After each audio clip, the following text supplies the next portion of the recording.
How's it going, everybody? Zach here. So last video I ended by saying that I was going to be talking about, the rumors about Kamen Rider Revice in the next video. But then, real life adult stuff happened. I fell behind on making videos. Then I got sick for a week. And now rumors have turned into confirmed information. So instead of rumors, we're going to be talking about just round up all of the confirmed information that we now have about the Kamen Rider Revice series, leading into the week before the show starts, and then after we get through that, if the video is not running overly long by then, we may get into like some speculation and stuff. So first and foremost, let's go over the character bios. So our main character, Kamen Rider Revice, his real name is Iki Igarashi, which of course that's something we already knew. We've covered that in a previous video. Some of this may be covering old territory, but again, we're just going to cover it all in this video and kind of summarize it. But his official character bio says that he is the eldest son of the Igarashi family who runs the public bathhouse, and I'm going to try and pronounce this here. Shiawa Seiyu is the name of the public bathhouse. And it basically translates as happiness hot water. But anyway, his character bio says that he is a man who has a strong sense of justice, is caring, and is second to none in his passion. And it says, no matter how difficult something is, he will just smile and accept it and say, quote, leave it to my brother. Which is an interesting catchphrase, and I'm kind of wondering how accurate this translation is. But he does have a brother.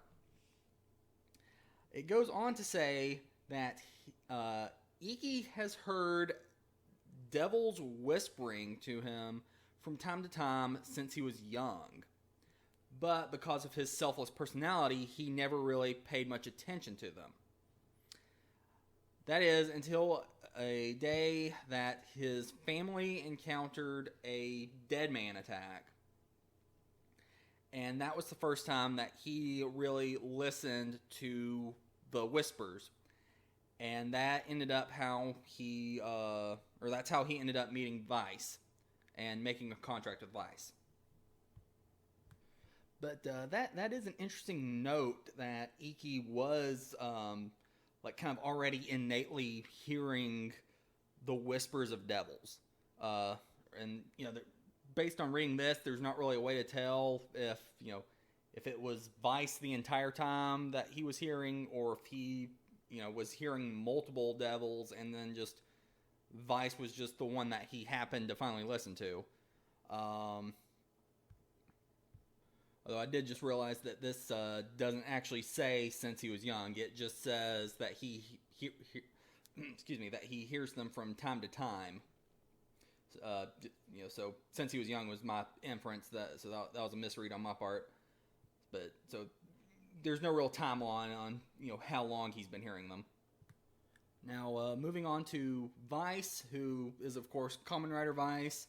Now I'm going to first off say that this translation I'm reading is a little bit dodgy in places, but his official character bio says something along the lines of Vice is the most annoying of 10 million demons, and he dwells within Iki and is inseparable from him like glue. And by the contract that he made with Iki, he's able to materialize as Kamen Rider Vice, and he becomes a force to fight the Deadmans.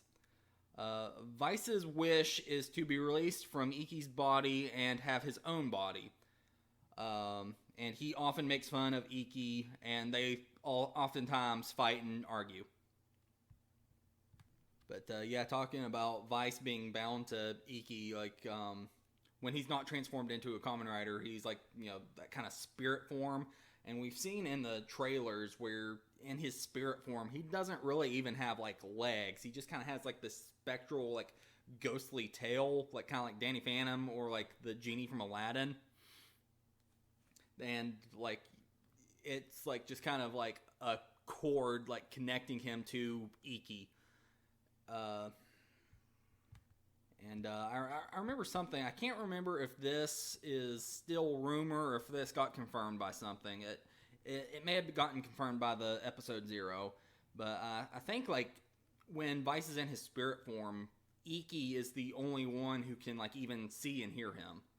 So he is very much just a spectral ghost type of thing when he's not in his Kamen Rider form. And I think it also got confirmed in the episode 0 that like Vice can't even be outside of Iki's body in his spectral form when Iki is inside the bathhouse, like almost as if the bathhouse is like some kind of like holy ground or something like that. But while we're on the subject of the bathhouse, I guess we can go over the rest of the family's bios. So we have Iki's younger siblings. So he has his younger brother, who is Daiji Igarashi.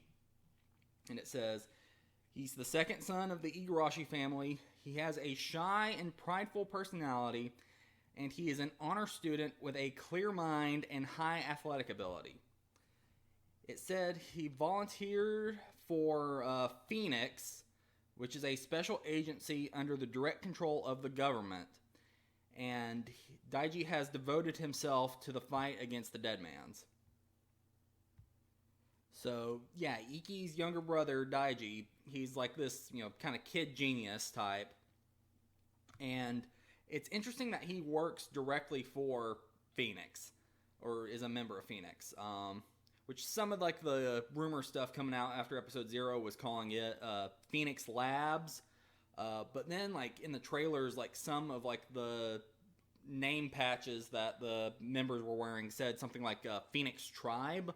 So I don't know what it's eventually going to end up being called officially. But yeah, and then their younger sister is Sakura Igarashi. It says she is the youngest child of the Igarashi family. She is an active high school student who has a gentle personality but pretends to be cool. She excels in all aspects of her mind and body and in fact has greater potential than her 2 older brothers. So that's an interesting kind of note to put in there, that she has a higher potential than both Iki and Daiji, which, like I said, we already had character bios for Iki and his siblings, and I talked about this in the previous video that, for some reason we didn't hear anything about their parents, but surprise, surprise, it turns out both of their parents are actually still alive and are going to be characters in the show. It's just, I guess they're not going to be as important as the kids or something like that, but anyway, so their mother is Yukimi Igarashi, and it says she has wrapped her family with deep affection and watched over Iki and his friends with a strict and gentle look. And this is apparently an interesting quote by her that she apparently tells to Iki sometimes. Human, no matter what happens, if you take a hot bath, you can revive it. Again, I'm not sure how good this translation I'm reading is, but that's another interesting phrase, and I feel like it implies a lot of things.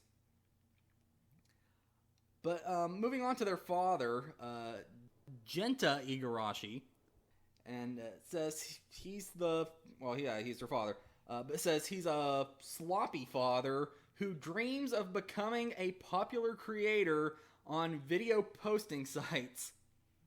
So their father is a YouTuber, and he aims to make a lot of money by doing this. However, he is only thinking of his family.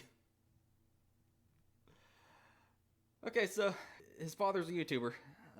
Alright.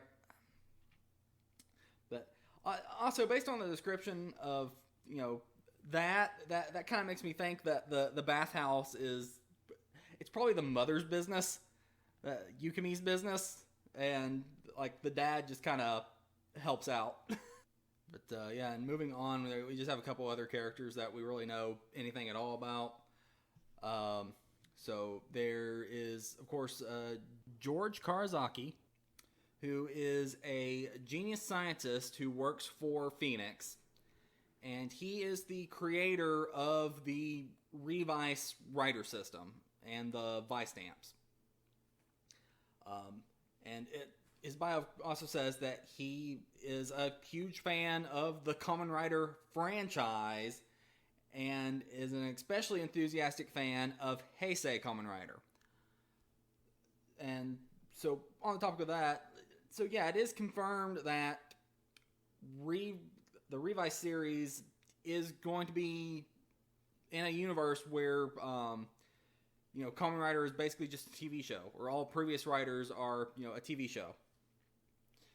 But that gets a little complicated because, just this week we're having a crossover between Saber and Revice. So I'm curious to see how that's going to play out, like, where they end up coming from in that interaction. Like, is there going to be any sort of implication of universe travel, or are they just going to kind of hand wave it and be like, yeah, whatever. But, yeah, and then there's also, like, one other character that we know is from Phoenix, or at least one. And it is this, if I can pronounce this properly, I didn't practice this, Yujiro Wakabayashi. And he seems like he may be like a higher up in Phoenix. Like, he's the one in the trailer that we see who has the patch that says Phoenix Tribe. And he's the only one that has that patch that has the added word tribe. So I'm curious to see, like, why that is. Yeah, he's listed here. His character name is listed here, and so it seems like he's going to be a pretty significant character. But we don't have a bio for him yet. Now, moving on to the villain group. We have Aguilera, who is she's described as a beautiful evil queen who bundles the Deadmans. Again, this translation might be off, so that may be trying to say something else, or it might make sense once we see in the show. But yeah, her bio says that she has been lonely since an early age, and she does not believe in love and thinks that family is nothing more than a deceptive happiness.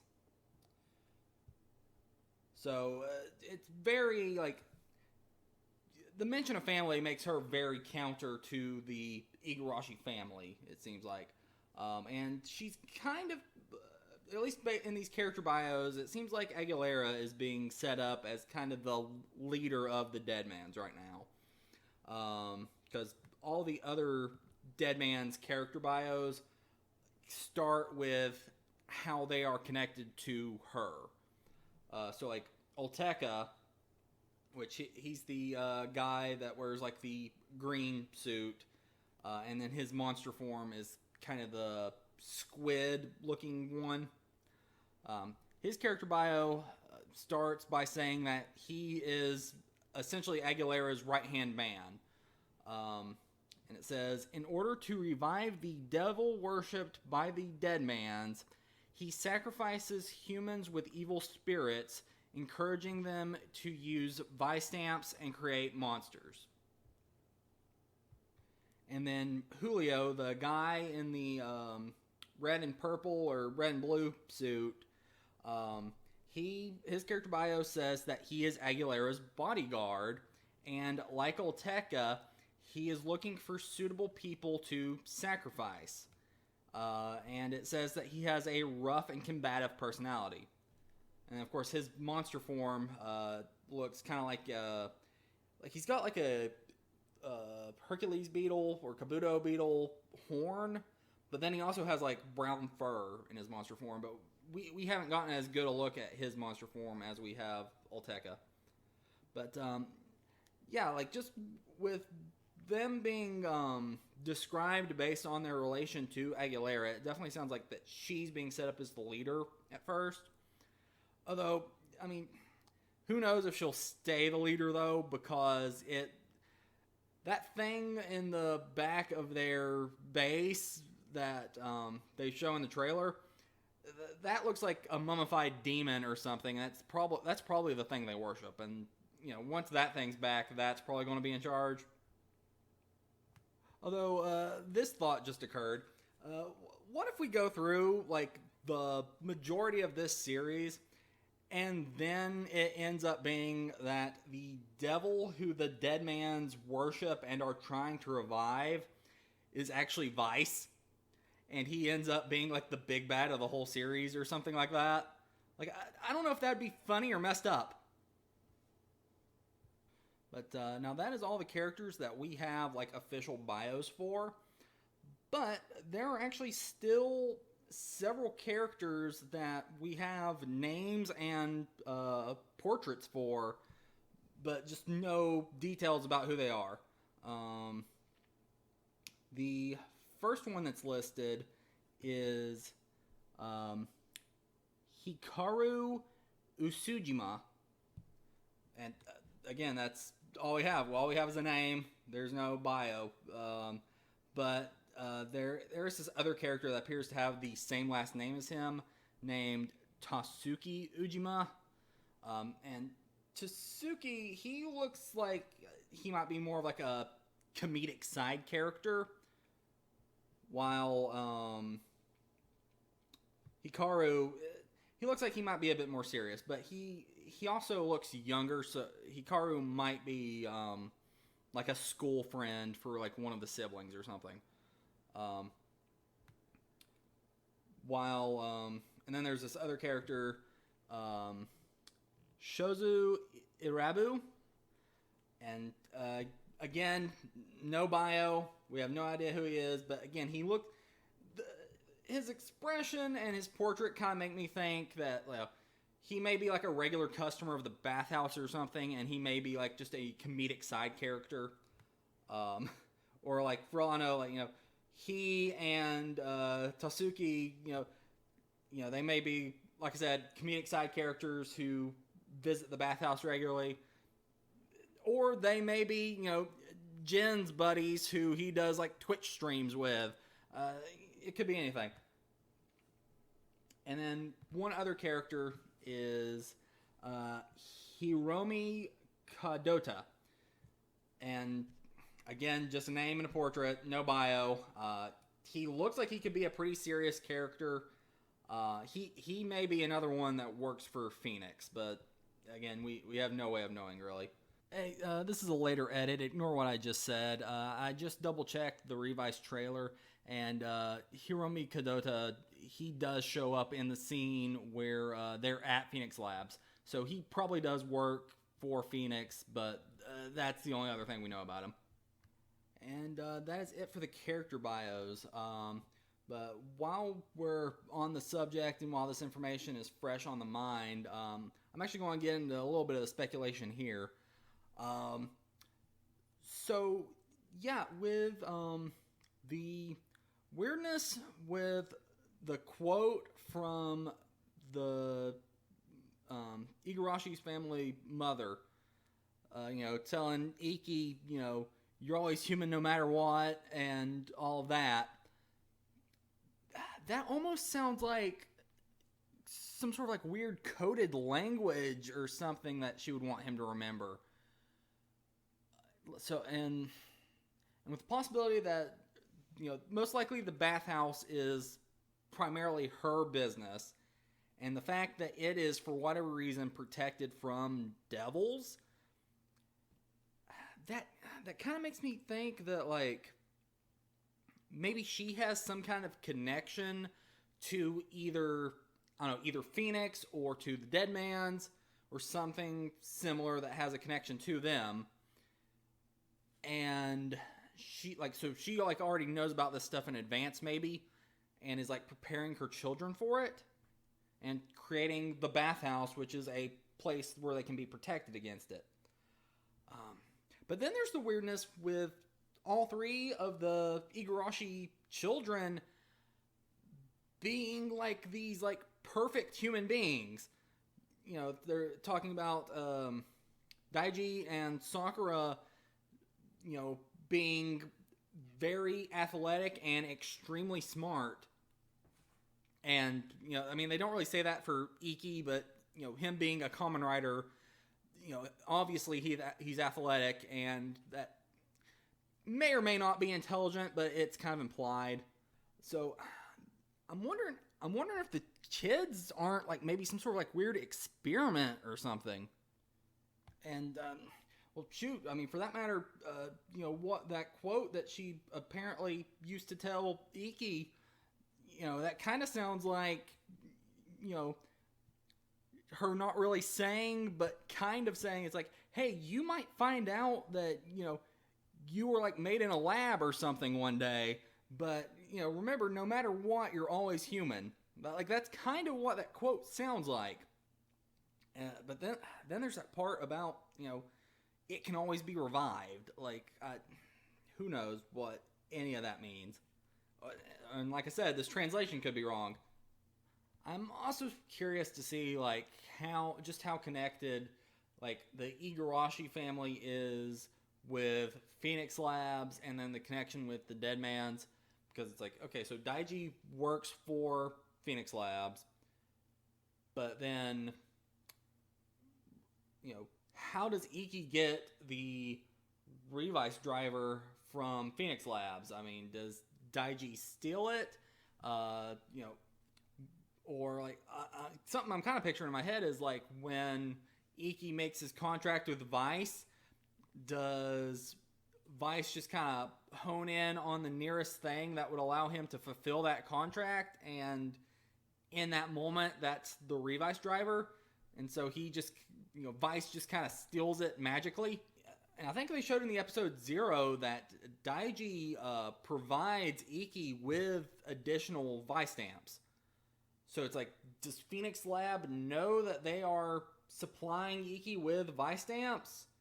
And like in the trailer, there's that part where all of the people at Phoenix are standing around this glass case that has something in it that, I mean, it's not obviously a Vice stamp, but it kind of resembles like an ancient Vice stamp or something like that. So I'm wondering, is like, okay, so is this like some sort of relic that they were reverse engineering this technology from? And, you know, of course they've stated that it's like the forms that, you know, the Vice stamps give Revice, they look like Kamen Riders just because George is a fan of Kamen Rider, but they don't necessarily have powers that are associated with the Kamen Riders that they look like. And then there's, of course, the fact that, you know, the Deadmans are using Vice stamps too. So, you know, do they have their own source of them somehow, or are they also getting them from Phoenix? And is there, you know, a connection there? You know, I don't know if it's ever been, you know, stated that Phoenix, you know, fights the Deadmans. You know, it could be that, you know, Daiji joined Phoenix as like kind of like an agent to figure out if they're like helping the Deadmans or something like that. I don't know. It may have been stated that Phoenix fights the Deadman somewhere. It may have been in a trailer. But anyway, this video is already running kind of long, so it looks like I'm going to have to make this a two-parter. So next part's going to focus more on the Revice Rider system, just kind of the details I've noticed about their transformation from the trailers, and stuff about the Deadmans I've noticed from the trailers, and then just going in, listing all of their Vice stamps and when we're going to kind of see them on the show. But thanks for watching. Like I said, keep a lookout for part 2, and I'll see you next time.